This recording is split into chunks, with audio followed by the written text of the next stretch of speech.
Well, I just hit it. Let's see. Here we are. All right. I believe our Sports Network. Such time as this. We're about mid-April. A lot of stuff going on. We just got to go to Death Valley and get a little taste of football. Let's mention a few things first before we get into sports talk, and we'll announce our guest. Hardly a guest. Huh? Hardly a guest. Hardly a guest, actually. He's part of the crew, part of the Alabama crew. A little bit about what's going on. We got a date for August the 31st at Clemson Marina Bar and Grill. We'll be doing a live show. Woo woo! And we're also doing a live show at Vape Nation. The times are kind of iffy. We hadn't decided on the time. We're going to kind of wait till we get a little bit closer. So far, we've got 2 live shows we're doing for the Georgia game. And Vape Nation, we did last year. And Clemson Marina, we're excited about that. We had to go through Brunswick marketing and through Georgia. They came back, and we got approved. So we're excited about that. It's going to be a great location. And so JHA, Ivy Bar, and Med Spa came on last week and signed up. They were actually on our spring game show. They sure were. And of course, we had Wake and Bake, and they came down and brought those donuts. I still got some in my. I ate a couple before I came on the podcast. So I'm gonna tell you something. I had weighed myself at the gym. There they are. I weighed myself last Monday. I was 192. I got to the gym this Monday. I was 199. So evidently, all that eating out at all Wake and Bake and everything, I'm gaining a little bit of weight. But anyways, without any further ado, a lot of y'all know this guy. He's a wild and crazy guy. It's Mike Adcock, who does our Hello, live. everybody. And he was at the spring game with us and on the spring game show. So I guess we'll talk about a little bit of what we saw in the spring game. What's your take on that? I mean, I think that it's a spring game. It's just they're trying other guys in positions. One thing that I did notice that I noticed this year that I didn't notice as much in the past. They were trying more kickers this year. Yeah. A lot more, it seems like this year. Yeah. More so than any other time that I've noticed.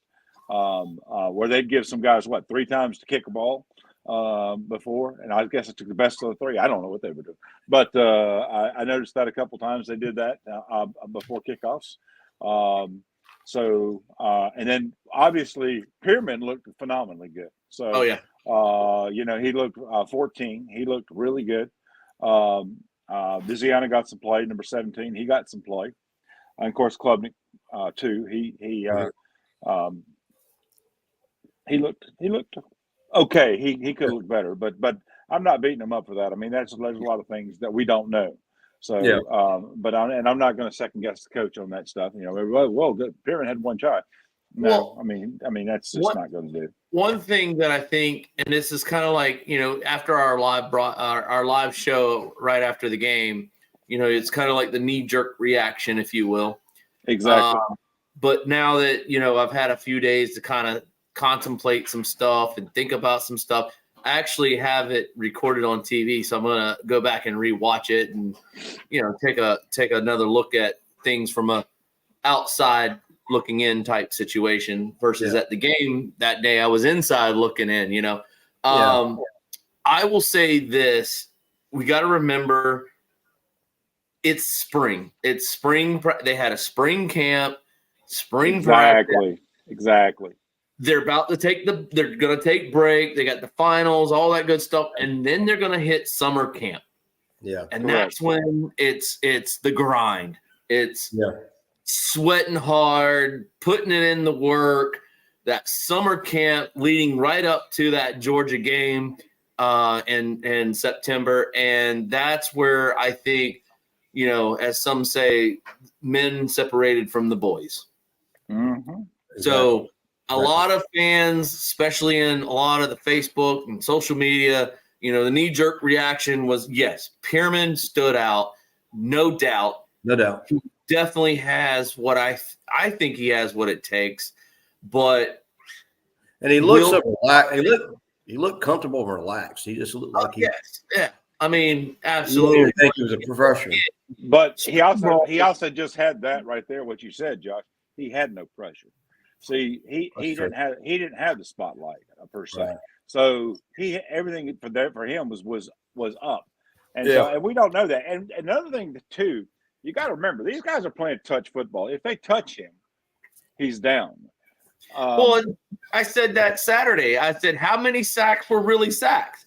There were a lot of sacks. How many touchdowns were not made because they got touched? I mean, there are a few they were going to break it all the way. Right.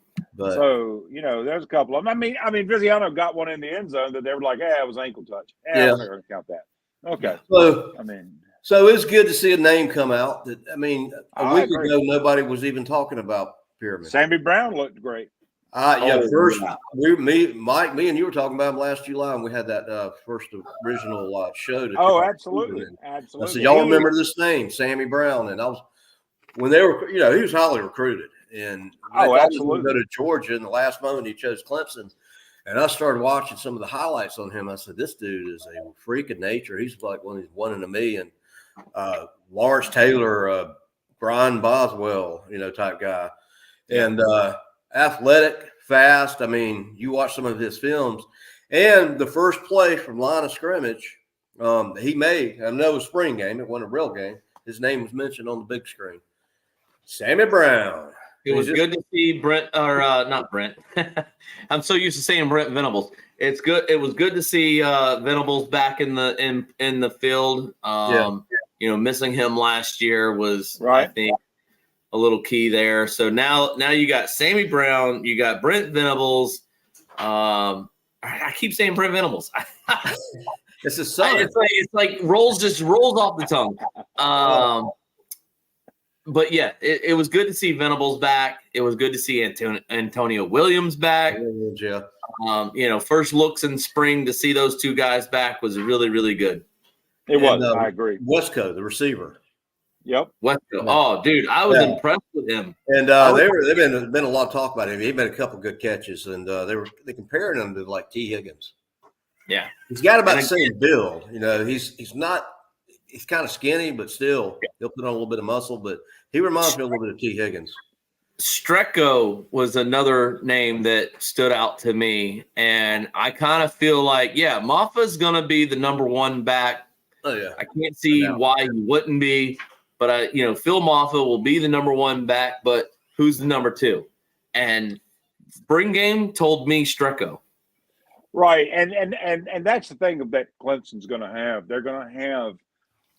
They're going to have good depth in that position that they can constantly be putting new guys in there, which is very important because that's just important to keep legs fresh and just keep able to drive and go from there. So, but you're right. That spring there was a lot of things we saw, but it was okay. I'm not displeased with anything. College football was a one back deal. Nowadays, it's a two-headed monster almost for every team nowadays. Well, it's still saying you need to have the run game to open the pass game. So you got to be two-dimensional, not one-dimensional game. You got to have running and passing going on both at the same time. So you have to have one to do the other because if suddenly your pass isn't working, they're putting 8 in a box because they know you're going to run the ball.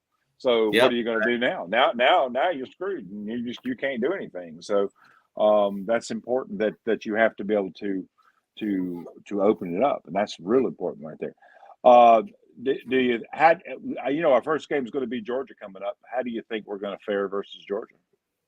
Well, we got time to get ready, and we got the Luke guy's offensive coordinator that got hired. I'm excited about that. We don't always talk about the offensive line, and I keep bringing it up, but I think we've made some progress there because that was a real problem last year. Yeah. So we got him in. I think we're gonna play well. I do too. It's not a neutral site, that's for sure. But I am not no, worried. It's not. After Saturday, even like I said, it was spring. It was spring game. Mm-hmm. What I think they had 6 weeks of practice, maybe 5 weeks of practice, something like that. And defense looked like it never skipped a beat. Yeah, agreed. And my defense looked better. Yeah, they than look they better. did in Well, the season. secondary looked good, real good. Well, Secondary looked very good. Technically, the defense was solid last year. Defense looked better than it did in the Kentucky game. Exactly. And we And did in the all season when it was all said and done last year, we didn't really have a lot bad to say or about defense. It was basically the offensive line. I'm not going to go with you on that we look better than the Kentucky game, because the Kentucky game was pivotal because they learned a lot on that one right there. They learned how to win, and that was real important right there. Yeah. Though we looked very good, and I agree with you. We didn't skip a beat. It looked like on the defensive side. I mean, the defense offensive played side well in the still Kentucky struggled. game, but I felt like what I saw in the spring game, because if you know, like I said, spring game, none of the starters are together. You know, they're all spread out. But if you looked at it, orange and white defense literally held their own. Like they look good. Now take all those starters and put them out there, and what would you have? You know. Exactly. So, and I agree. I agree 100%. So it's going to be interesting. And the truth is, we always play Georgia tough. Georgia plays us tough too. To be fair, yeah, we're due to beat Georgia. It's going to be a good game. I mean, we're going to win. Georgia Clemson. Georgia Clemson, in my opinion, and it's just me, but Georgia Clemson is a better rivalry game than Clemson USC. It is. It is, because it's a knockdown draw. It's a dogfight. It really is.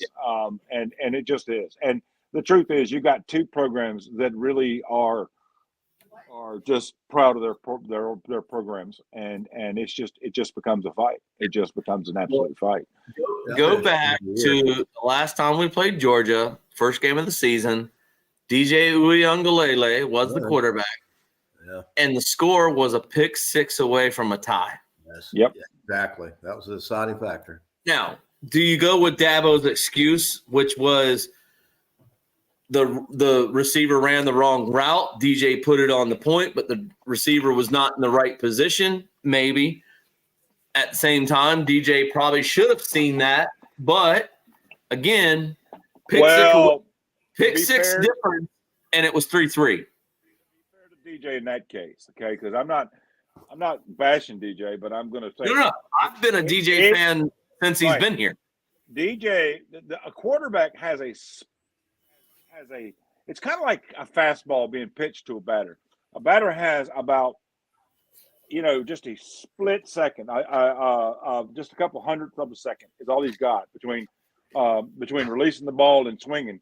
Well, the same with a quarterback. He only has a split second or two to make that decision. And knowing he's supposed to be, he's supposed to go this way, but he ends up going button hooks around or whatever he does, and he's not where he's supposed to be, and he makes that decision thinking he's cutting it, he's going to go over there, and he's not there. What do you do? The quarterback looks bad, but the truth is he didn't run the route, and now the guy gets it yes, the quarterback looks bad, but is it really the quarterback's fault? He takes the blame for it. And I agree with that. I wholeheartedly agree with that. And I think, one, I have to go off of what Dabo said. He said the receiver didn't run the right route. He didn't run the right, deal there. So DJ puts it on a spot and the receiver's not in the right spot, pick six. But again, you go back to that game and it's a 3-3 game if you take that out of the equation. This year, this coming season, I think that it's going to be a knockdown drag out and it's going to be close. I agree. I completely agree with you on that. So it'll be interesting. The question to me is, how will the offense perform? Yep. Yeah. That's the real question right now, because we can give K time and we can block. I mean, it doesn't sound sexy, but we can block and open some holes, and we're not shifting all over the place. And let's go back to what you just said. Let's go back to that, Josh, because that's the truth.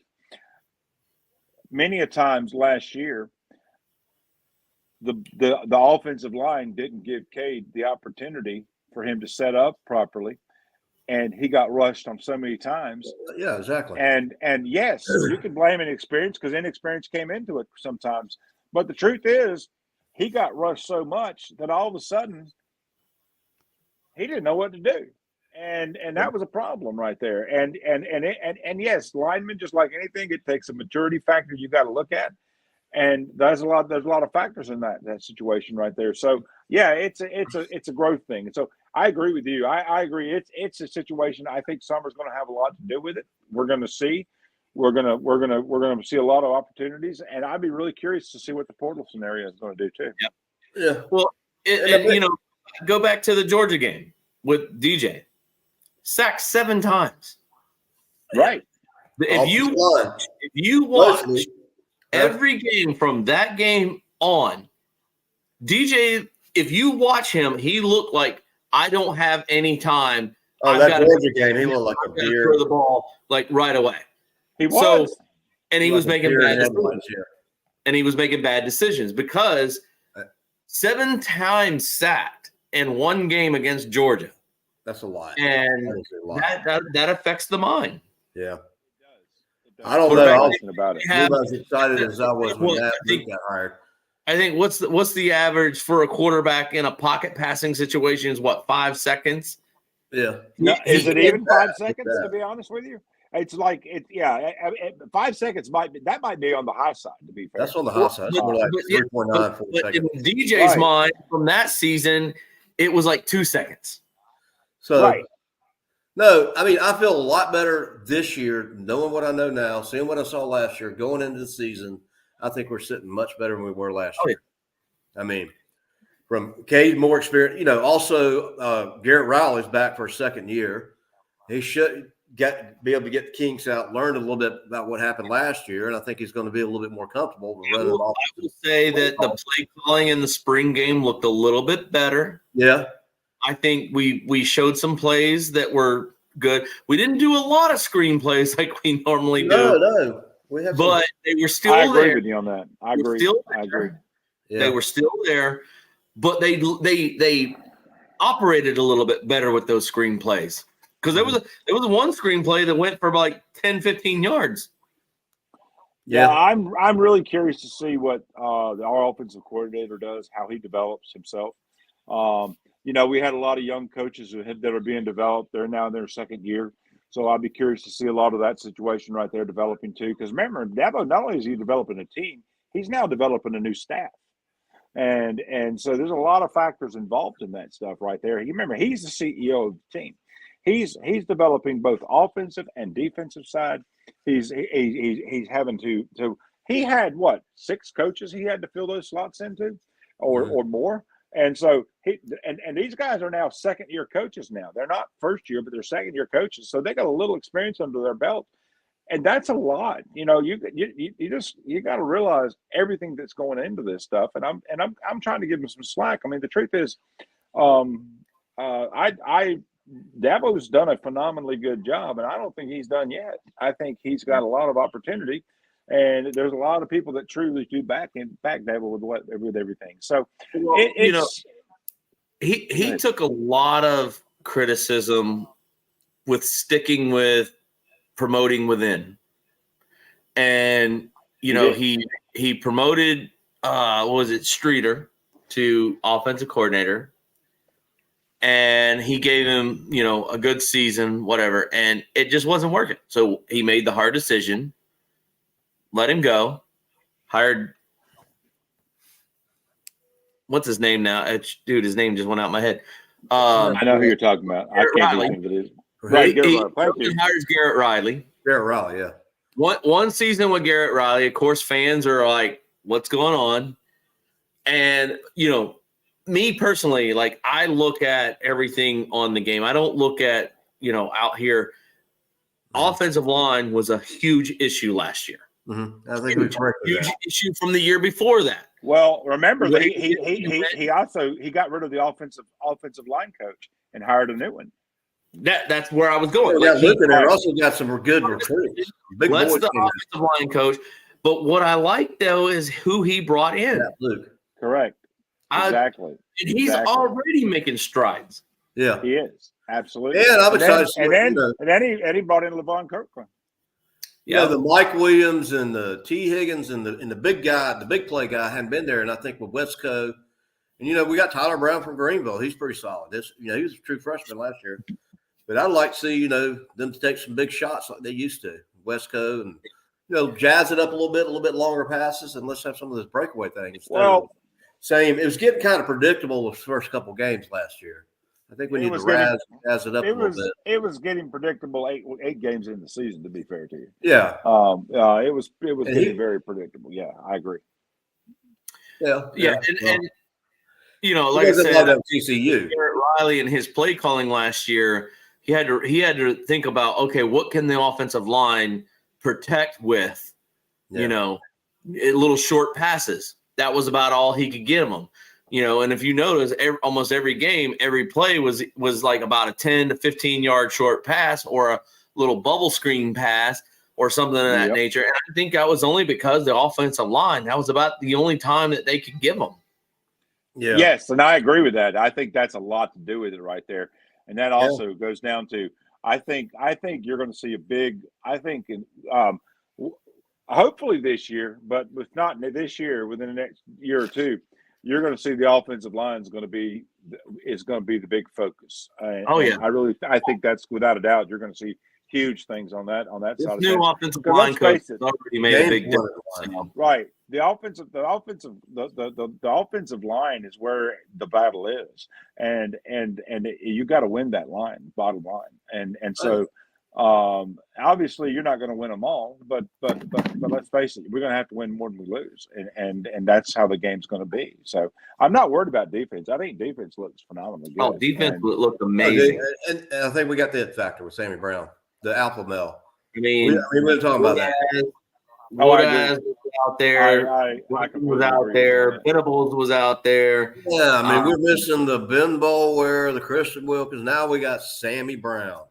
And I think that energy, I think he's going to be the leader of the defense, bring that enthusiasm and that synergy in. And secondary was kind of missing last year. Secondary looked good. So secondary looked real good. And of course, the play of the whole spring ball game was the pick six. Yeah. That was an amazing play right there. And I'm telling you right now, we were watching from the stands, and I told Josh, I was like, man, that was incredible right there, because he literally just jumped up, grabbed the ball, and took off. And I was like, where did he come from? That was that was a smart heads up play by that player. And just, I mean, quarterback didn't make a mistake, in my opinion. He just happened to be made an incredible jump pass or jump catch. I was going to say, the quarterback didn't make a mistake at all. The quarterback threw it where he's supposed to throw it. He literally jumped up 2 feet, grabbed the ball, took off running, and scored. So there you go. Sanders, actually. From what my view was, that ball was thrown very hard. It was. I couldn't believe he brought it down. I was stunned that he brought that down. I was like, 90% of those passes are deflected. Yes, exactly. Not caught. Exactly. That's one for the reals, to be fair to you, because that's just one of those. That's one of those you look at and you could see that. You could watch that 100 times and it wouldn't be caught like that. Maybe more. That just wouldn't happen. So, and go from there. So, anyway, well, guys, I apologize to you. I'm going to have to cut it a little bit early. But I've enjoyed it. We'll definitely catch up soon. But this was fun, and but I'm looking forward to it. I really am. I think we got a lot to grow with. I think we got a lot. There's a lot going to be. There's a lot happening. So it's things are looking good. We just have to remember that overall, both on the coaching side, everything. The students are always rebuilding. You're always going to be rebuilding. That's one thing we got to remember. But this time we got to remember that we have a coaching staff that has also been rebuilt. Guys, you got to remember, not only did you have half the defensive coaches gone, but half the offensive coaches were gone at the same time. So now this is their second year in transition and now switching out. And now he's having to make changes on certain ones and go from there. So a lot of things are going through, and he's developing some programs and going from there. And so it's not all what everybody thinks, but at the same time, remember, we lose 3 games last year. And 2 of them were questionable. One of them we lost.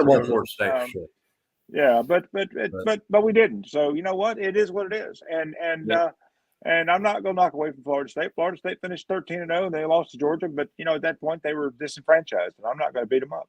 Mm-hmm. And so it is what it is. So yeah, it's like we talked about before. Dabo looks like he's really trying to hit the portal. So all you fans out there, stop giving him a hard time about not hitting the portal because he's starting to do that.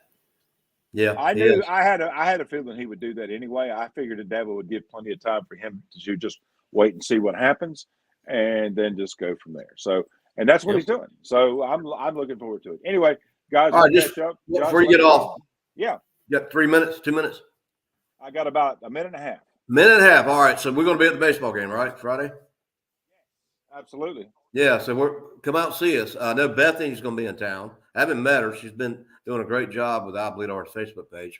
She's going to be up there. So if anybody wants to meet us, maybe at the SO Club an hour before. And also, take me out to the ball game. We're number 1 in the nation, which is pretty cool. Woo-hoo! Yeah.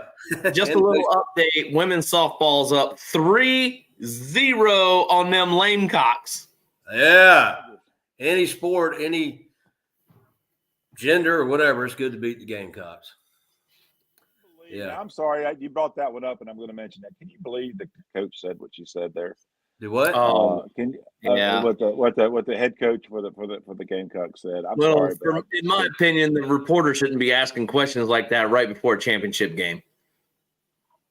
You know what? Okay, maybe, but starter, if you will. Huh? But at the same time, you still did it, and you put your foot in. And she said, "Okay, if you want to go there, okay, I'm gonna go there." And she went there instead of saying, "I'm not comfortable answering that question right now." And the Iowa coach diverted. She should have done it. She's catching. That's what I would have done. I would have diverted it too, but she didn't. She said, "Okay, if you want to go there, yeah, I'm fine with it." Yeah. Really? Okay, well, that's fine. And you just said it, so that's fine. That's not a good look. totally. Anyway. Yeah. Anyway, well, guys, I do have to run, but appreciate you, man. Good to have you on, Mike. Yeah, absolutely. And Josh, I'll see you guys. Are you both of y'all coming out Friday? I will not be able to make Friday. I have a baseball game with my son on Saturday. I'm staying over. Yeah, I'll come down. I guess I'm going to be recovering from surgery Thursday. I'll come down Friday. I'll get there early. Very good. You want to meet us? You'll be fine. You'll be fine. I think Josh, so. We're gonna lift you up in prayer, brother. But everything will be good. I think so, guys. I'll see you Friday, man. All right, man. Appreciate you, Mike. Take care, guys. All right, bye now. All right. So we talked football, a little bit about baseball. We hadn't had a podcast since we made the Elite Eight, have we? Yeah, we skipped a week here. So we didn't have it since we've lost. I mean, I think we were going into the Yeah. It was a tough loss. I mean, what are you going to do? I mean, they couldn't make a free throw, and Alabama couldn't miss a 3-pointer. Yeah, I watched that last night. It was a tough Elite Eight. I knew if we could win against Alabama, I knew it was going to be a tough game against UConn. And when Alabama won, I knew right away that Alabama was not going to beat UConn. Oh, yeah, I knew that. And they didn't. So, not to be negative, if we won, I don't think I was already looking ahead because we started off good. I'm like, okay, we'll beat them, but I think it's going to stop. Dude, we started out great, but then, like I said, we couldn't hit a free throw, and Alabama could not miss a 3-point. Like, I don't even know if they missed a 3-point and all the attempts they made. I mean, it was ridiculous. We just weren't on that second half, and the free throws and missing those, and just won our night there. Yeah. But anyway, but baseball's on fire. They're ranked number 1 in the nation, which is amazing. Yeah. Hopefully, they can sustain that and keep on going and keep on trucking. And April, what's May, and so it'd be interesting to see with the basketball team. I saw some of the guys at the spring game. They were out there. I saw an article. Somebody posted a picture of PJ Hall. He was in Spartanburg, and of course, I was in Clemson. He was at the Freight Yard, which is about 2 miles from where I live. Nice. We actually did a podcast down there. I would have gone down there. If I was in town, I would have gone down there. But I saw something where it was showing him in Indianapolis or something. Indianapolis. Yeah. Well, he was watching Saturday. He was in Spartanburg. He lives here. I've never run across him around town. I know he went to Dorman. Of course, he's in Clemson during football. during basketball season, but his parents live here and he went to school here. But the Freight Yard's like an outdoor sports bar. It has live bands. We did a live Gator Bowl show there, me and Mike. It's a real cool place if you're ever in town. But, yeah, he was a friend. A couple of friends of mine were down there, took a picture of him. I'm the one that I think that shared that. Nice. Reshared it anyways. So it'd be interesting to see where that goes. Good to be at Death Valley Saturday. I loved it. It gets you. I was one of my favorite experiences is always being in there, even if it is for the spring game. It was still fun to be there. After the last game of the season, you have that long wait. So spring game kind of gives you a little carrot out there. It gives you a little taste of football. Yeah. Before you have another wait. So it was just good to get out there and, no pressure. And basically you got to see a lot of people. A lot of fun. Spring game's always Sometimes fun. I wish, because again, it was spring game and you can't really judge too much on what happens in a spring game because, again, they only have about 5 weeks or so, 6 weeks of practice after, coming off the off season. Yeah. But I wish we could have the spring game and then have another situation just like it, like maybe early August. Yeah. Kind of get, and then you can kind of see like a huge transition from how guys were in the spring game versus how guys were after summer camp. Yeah. Like, I wish they would do something like that and do it was longer. Yeah, well, that too, but technically it will be now that they're. Well, yeah, that's they're talking about the 12. I think it's games. Yeah, it's going to be longer. It'll give you more football. Or 12 teams, I should say. I freaking love football, especially college football. Man. Oh yeah, I will watch. Not playing, I'm watching somebody. I will watch college if an NFL game is on and a college football game is on. I'll watch the college. Exactly. Any day. But yeah, I really wish we could have some type of a fall game or whatever you want to call it. We have the spring game and then we have maybe a fall game. College football, in my opinion, should have some sort of preseason, if you will. All right, for instance. Well, they got an NFL. Well, no, but we play Furman, right? We play Coastal Carolina. We play Wofford. We play, these games. Play the Citadel this year. That's what we're not going to lose this year unless you're South Carolina. You have a chance of losing those games, but Clemson's not going to lose those games. So, in my opinion, what they should do is take those games because we pay them to be there. Yeah. We're giving that school a lot of money to come get their butt whooped, if you will. We give them like $1 million or more. It's numerous. And there's no pressure. Nobody expects them to beat us. They get paid. It gives them great practice because they're playing a better team. But why not take those same games like Furman, Wofford, Citadel, whoever, right? Got a preseason scenario is you wouldn't take those same games and just make them early August, late July, something like that, and it not count win or loss for either team on either record. I think it's a great idea. And Furman and Wofford and all these teams that we play, that's a loss to them. That's a loss on their overall record. Yeah, but it doesn't really affect them. So why not make that a non-winnable,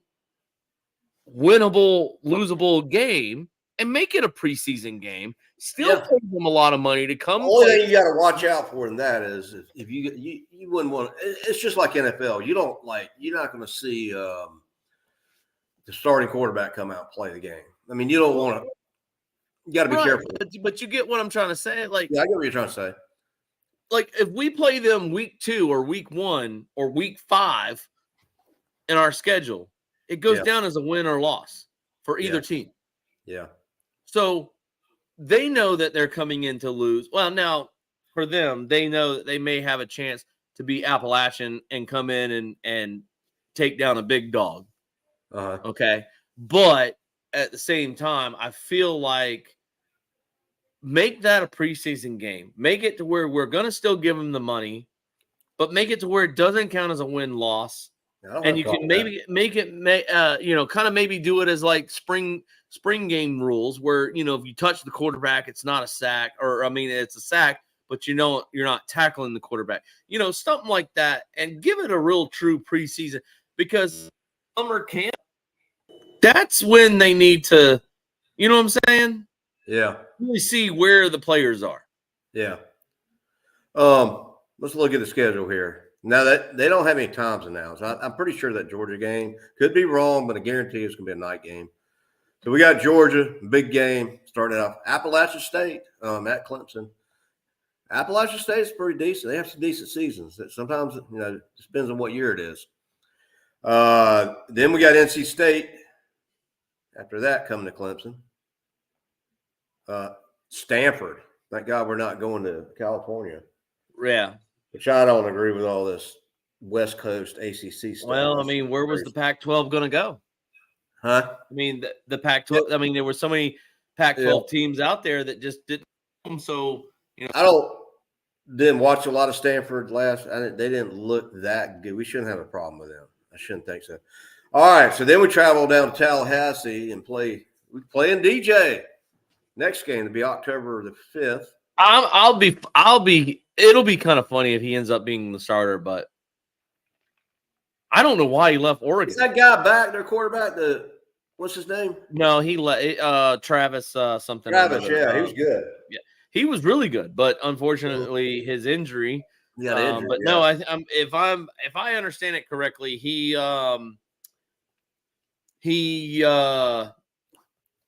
left to go. Oh, I think it was his last year, anyways. I don't think he had a choice, but yeah, I unfortunate for him, but I just wonder if DJ will actually be the starter in Florida State.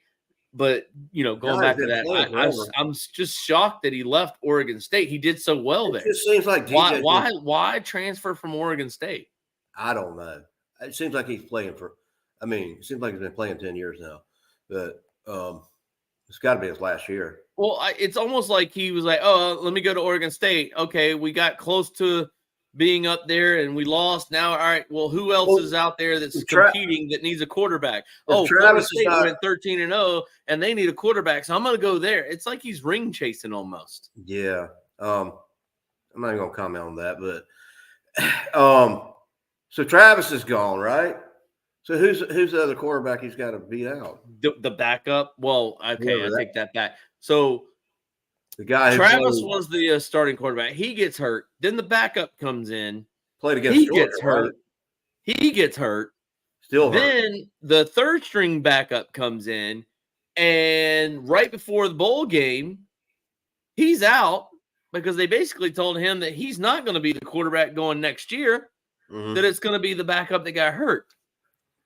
Okay. So he transfers. Okay. So,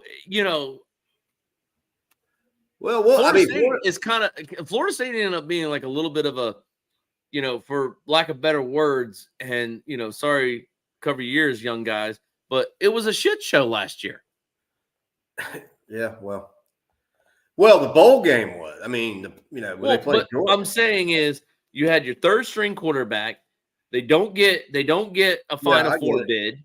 They don't get a Final Four bid, so now they're out. Now there's this whole lawsuit that comes out. Then their bowl game against Georgia, where they could have made a statement, in my opinion, could have went out there and made a statement to say this is why we should have been in the Final Four. That didn't happen. And half the team transfers. Yeah, and they got killed. Half the team transfers. They're out, and I don't know. That's why I just said, for lack of better word. Yeah, I don't know why he chose Florida State of all places, but I don't know. It is kind of weird. All right, so that I don't know who all is coming back. Florida State. I hadn't studied them really that much, but Florida State will be a team to kind of keep an eye on. That'll be a tough game because that is a tough environment.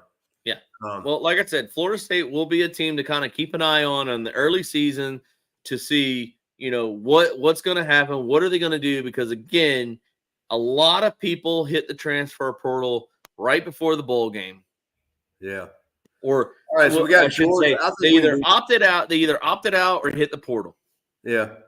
So far, Georgia, our toughest game. I think we can beat Georgia. We play a good game. Defense comes out. I wholeheartedly believe we can beat Georgia. We're I think we due. will beat We are Georgia. due. I'm calling it. We're due to beat them. Yeah. It's time. I think we can beat Georgia. I think we When was will the beat last time we Georgia, beat Georgia? but it will be a close game. When's the last time we beat them? Let's see. We didn't beat them the last time we played, which was not We did last beat year, but them. the year We did before. beat them like Cole Stout. I remember was playing, and they beat us. Then Watson you put me on the spot with it, but it's been a while, man. I mean, we it's beat been them a while, with but it's Walker also we play. haven't played them a lot in the last couple of years either. That's true. All right, so Appalachian State should win that. NC State, that can be tough. You say that, but Appalachian State's that one team that just finds a way. Appalachian State has had some good years actually lately. Matter of fact, they had our quarterback transfer up there a couple years ago. I hate to interrupt the broadcast here, but Clemson just hit a home run in the women's softball. All right, let's score now. It's saying 3-0 right now, but I don't know if that's absolutely correct. So, all right, so Florida State, then we get Wake Forest at Wake Forest, Virginia at Clemson, Louisville, Clemson at Virginia Tech. Okay, my bad. That was a replay. My bad. That was a replay. The person that hit the home run earlier in the game is now up to bat, but it is 3-0, top of the fifth. Clemson over the South Carolina Gamecocks. Good. All right, so Louisville, Clemson at Virginia Tech, tough environment. Clemson at Pittsburgh. This is weird. We never play the Citadel. We played the Citadel second last game, which I don't like. I'd rather get them out of the way in the beginning. Well, that's what I was saying. Why are they not scheduled for November 22nd? I mean, I guess because we're playing Georgia. They could have. I mean, usually at the end of the season, the games count a lot, depending on what's going on with you, and you're looking at the playoffs. And no disrespect to the Citadel, great college. They're just not a dominant football team. They beat South Carolina one year. I'm not going to comment on that. Hey, I was telling somebody the other day, I remember when 9/11, where I was. I remember when Elvis died, where I was. I remember 9/11. And I remember when I heard for the first time that Citadel, I was leaving Little Caesars Pizza, and I got in my car, and they said Citadel just beat Carolina. I just had to laugh. I was in Woodard, South Carolina, coming out of Little Caesars with my pizza. And then, of course, we got South Carolina, and they're playing at Death Valley. So that's all right, so real quick, let's just kind of who do you see? Well, we can't really do this year like we did last year. Who do you see the 4 teams? We got 12 teams, man. So it's going to be interesting. I mean, if we can win the ACC, I feel like we'll be in. I don't think besides it'll be a Georgia, who's the toughest team in the ACC, you think? Toughest team in the ACC this year. I mean, obviously, you kind of have to put Florida State in that category. Yeah, but again, it'll be. You got to see how they are and how they respond, because they did lose a lot of players after a lot of opt-outs, a lot of transfers. Yeah. So Drake May left the Tar Heels. I don't know who their quarterback is this year. Yeah, Drake May is not with the Tar Heels anymore, or he shouldn't be. But we should be at Bank of America Stadium in December playing for the ACC championship. We should be. I mean, I think NC State will be another tough component. They're playing Duke can't pass over Duke. We're not playing Duke has, I think, potential to be another top team again. Yeah. Other than that, I mean, I don't think Syracuse is going to be much of a problem. No.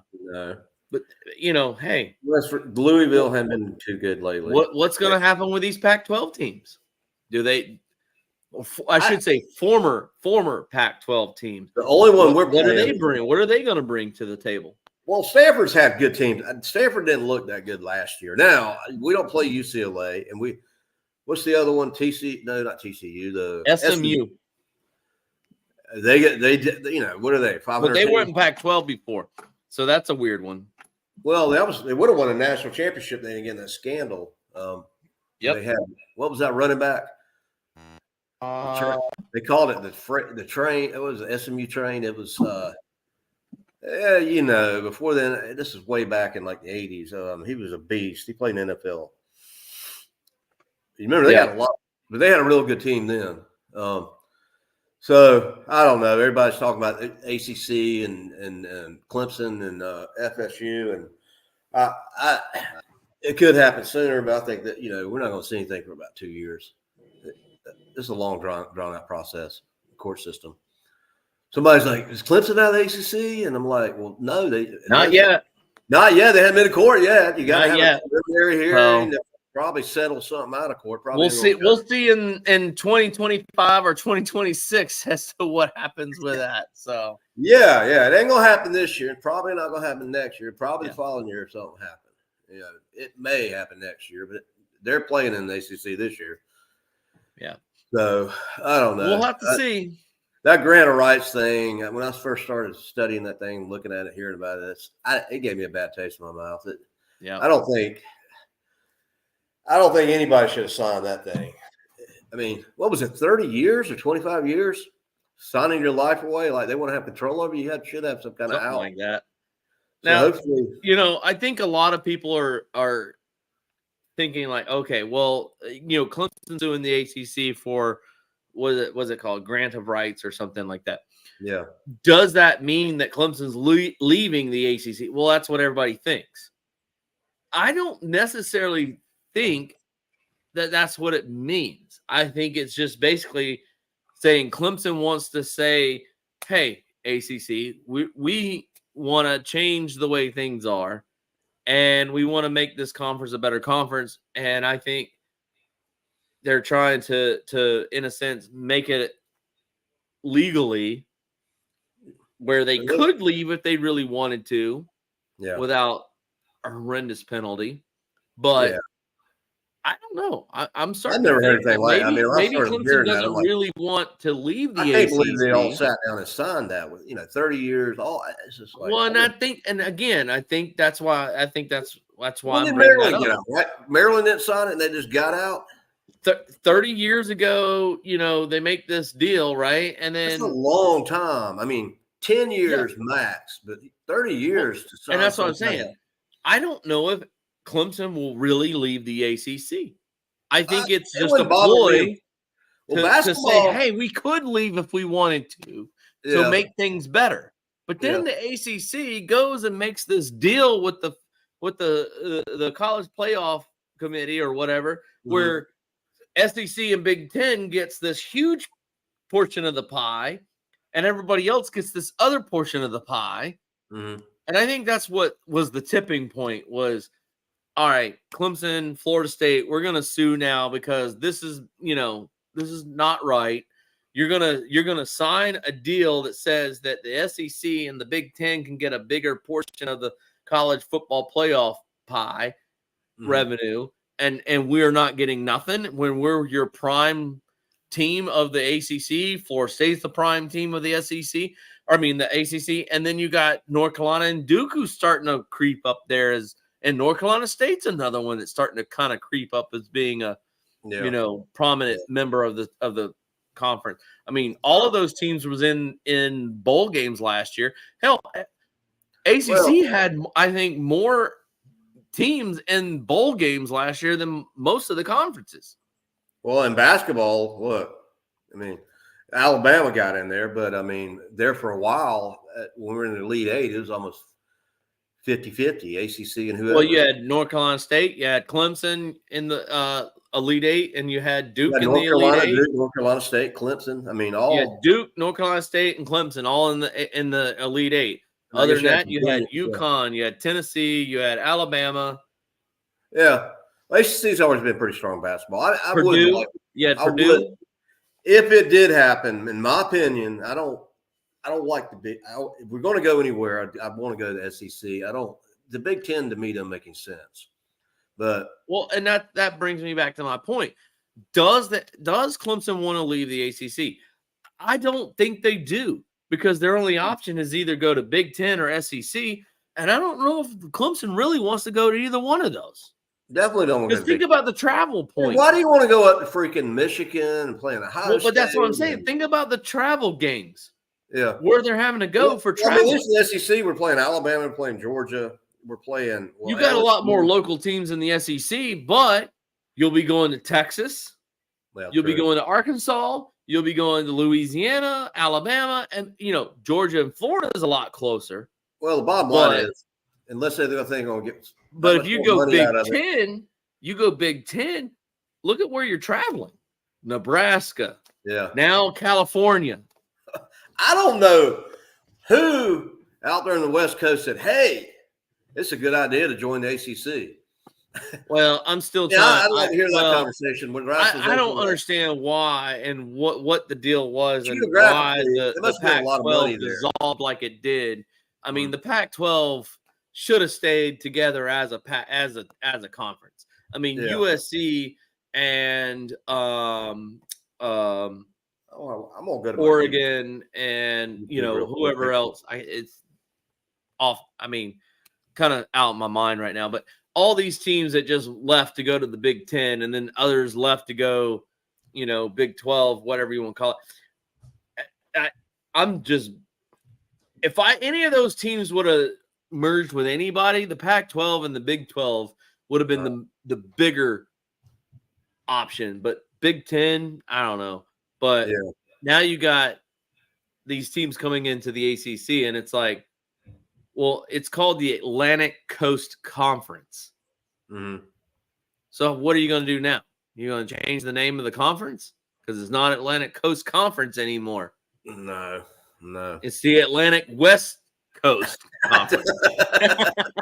I mean, well, the Big Ten, it can be anywhere in the United States. I mean, but name-wise, SEC, Southeastern Conference. Well, so to wrap everything up, in my opinion, I don't know if Clemson will really leave the ACC. I'll be surprised if they do. If they do, I think it'll go to the SEC. I can't see them going Big Ten because I'm just looking at the travel situation. I don't know if it'd be good logistically, financially to go to the Big Ten, but it is what it is. If Clemson leaves, I think it'll be SEC. But right now, top of the fifth, 4-0, Clemson over South Carolina. They're solid. If you're listening out there, they're on ESPNU right now. Baseball, what is it, Friday night? Yeah. We're playing Thursday night or just Friday night? Friday night, I'm Saturday gonna be. night? Yeah, I'm gonna be there Thursday night with me and Bethany and Mike and whoever else. All right. So go see the Clemson Tiger baseball team. They are on fire. They are number one in the nation. Number one in the nation. Don't forget to go check the ladies out over at the softball field too. Yeah, they are starting to find their groove again. And hey, I can't wait till September. It'll be here before you know it, man. Yeah. It'll be here for 140 something days away. I did see one guy did enter the transport portal from the basketball team. I cannot think of his name right now, and it's driving me crazy because as soon as I said it, his name went out. But I did see that one of the players have entered the portal for the basketball team. So pretty sure PJ Hall, he's done. He's gone. But I'm excited for next year's team. Basketball, you mean? Yeah. Football. But yeah, well, I mean, basketball. We got some good. Should be able to recruit what we did. Yeah. I mean, going to the Elite Eight will help recruiting. So yeah. But and all they got to do is get that recruit on campus. There's something in those hills. I mean, we've interviewed a lot of people. Like, what made you come to Clemson? Well, I had all these offers, and as soon as I got on campus, I can't explain it. There's something about the atmosphere, the family environment, something about those hills. Exactly. So brag and get them on campus and let them fall in love with the campus, and we can get some good recruits. Yep. So, all right. So you got softball on right now. You got baseball coming up on Thursday, Friday, and I believe Saturday as well. Thank you to all the sponsors out there that have been coming on board. Can't thank you enough for that. Yeah, and appreciate it. Don't forget to go get your I Bleed Orange merchandise at iBleedOrangeClub.com at the shop. And every week we give away a free shirt or free I Bleed Orange merchandise, but you need to subscribe to our YouTube channel. If you're a subscriber, we pick somebody at the end of the week and you win a free I'll Bleed Orange shirt or some merchandise of our choice, a $50 choice. All right. Sounds good, man. I appreciate it. All right. We'll have to get Beth to coordinate this thing. We're going to have Ricky Sapp on